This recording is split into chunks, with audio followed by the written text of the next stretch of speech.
currently I have a bunch of cool stuff in the works. Some can be disclosed, some are still in the works, so we can't give it away just yet, but fall is going to be a very exciting time for me. Right now, I'm currently on a daily show under the I Am Athlete umbrella. So we cover a plethora of topics trending in the sports world. And in between that, I also sometimes co-host Brother from Another with Michael Smith or Michael Holly on NBC Sports. I do things on the interim, also in the middle with Uninterrupted. Sometimes I work with them on some things and kind of getting my hands in a lot of different opportunities. But very excited for the stuff that we have in the fall that will be announced relatively soon.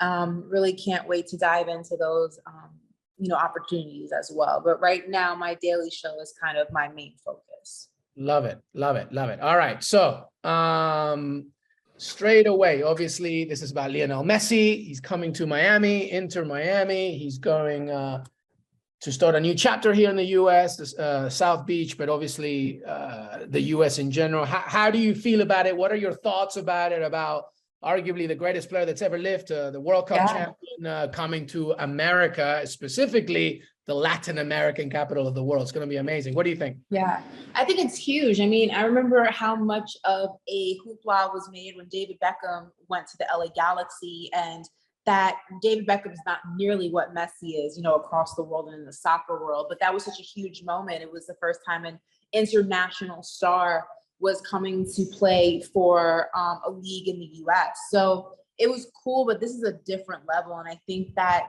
Messi is going to have such an enormous amount of success in Miami because of what you said, how diverse it is, especially from the Latin American community perspective. I mean, anywhere in Miami that you go, you can come across so many different types of groups from Latin America. I mean, you have obviously, Little Havana, but then you also have a lot of Venezuelans in Doral, and then you have a Portuguese population. It's just so many different cultures, Dominican, Puerto Rican, a little bit more further north. But it's really cool because I think that you have the opportunity to see the GOAT in person. And I know some people will say, well, Messi's no longer in his prime. I mean, if you guys saw recently, he scored a goal in less than 60 seconds. So I'm pretty sure he's still got it. But I think being able to see that magnitude of a star in the US and in Miami, we're not talking, OKC, no shade, but we're not talking, middle America. We're talking Miami, which has seen such enormous growth from so many multiple perspectives. It's huge for the city, but it's also huge for what soccer is, what football is in America. It's huge.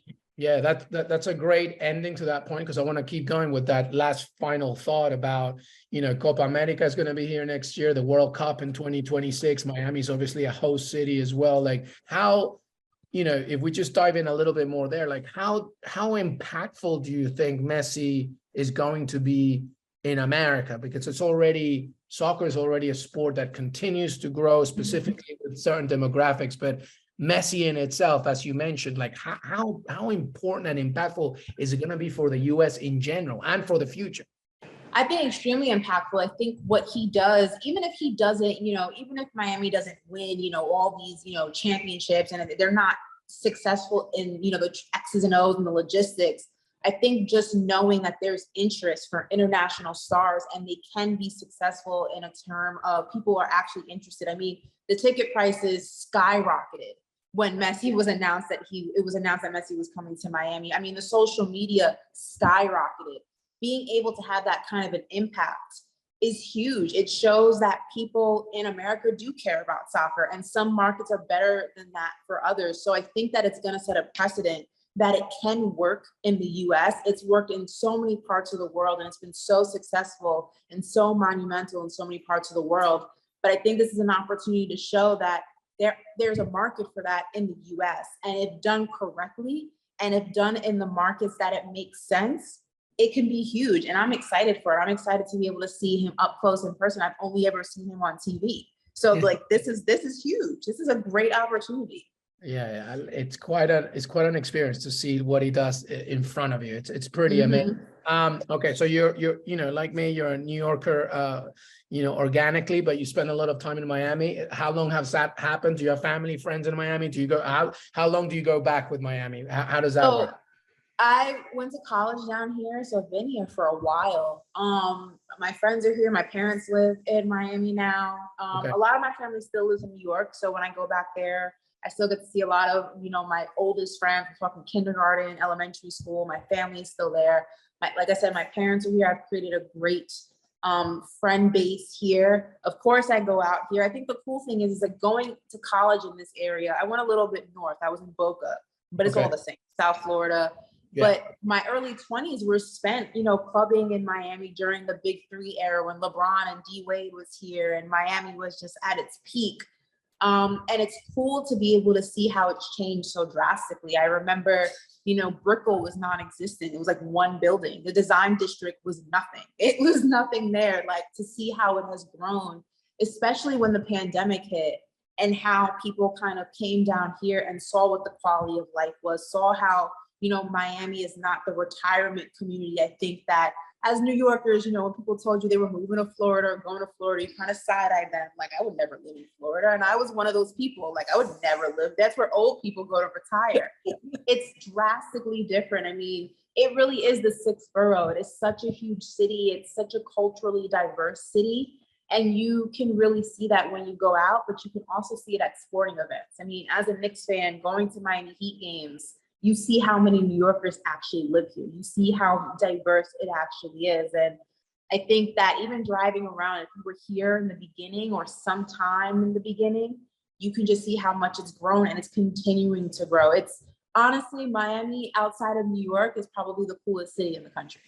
Yeah, I love it. I love it. I love it. You mentioned some good points too about, Brickell and the growth of like the city in itself. I mean, I was in Wynwood shooting some stuff yesterday, obviously talking to some Inter Miami fans, and they were saying like how back in the day this was just an area where they like skated and stuff. Like there wasn't like anything. And now you're seeing Messi murals and like stores and breweries. Mm-hmm. Do you think like Messi's arrival is gonna what's it gonna do for the market? Do you think just overall, just like maybe, because I visited a bunch of, the Argentinian community is really big here. There's obviously local restaurant stuff. But what do you think Messi's arrival is going to do for the overall, economy of Miami, I guess? I think it's going to be great. I mean, listen, the economy down here is already lucrative for so many different reasons. I mean, the real estate market is huge.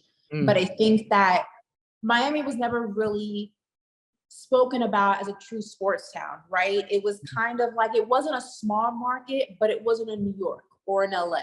And I think that with the success of the Miami Heat, the Dolphins have a really good team this year. And now, we're going to leave the Marlins out of it, but you have the Panthers that went really far, during the Stanley Cup playoffs. And now you have soccer in the mix and you have Messi, the biggest star in the world. Out of all the places he could have went, all the money he could have made, he decided to come to Miami. I mean, the reports are nonstop about all the different properties he owns down here.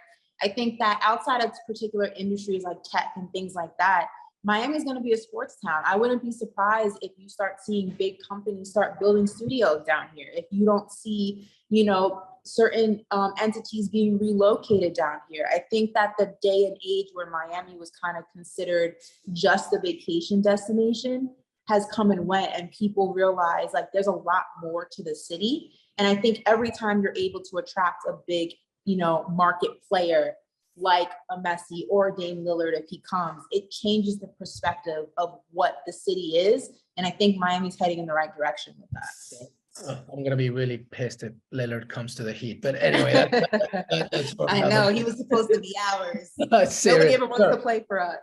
It's all right. We love Jalen. Jalen Brunson's the man.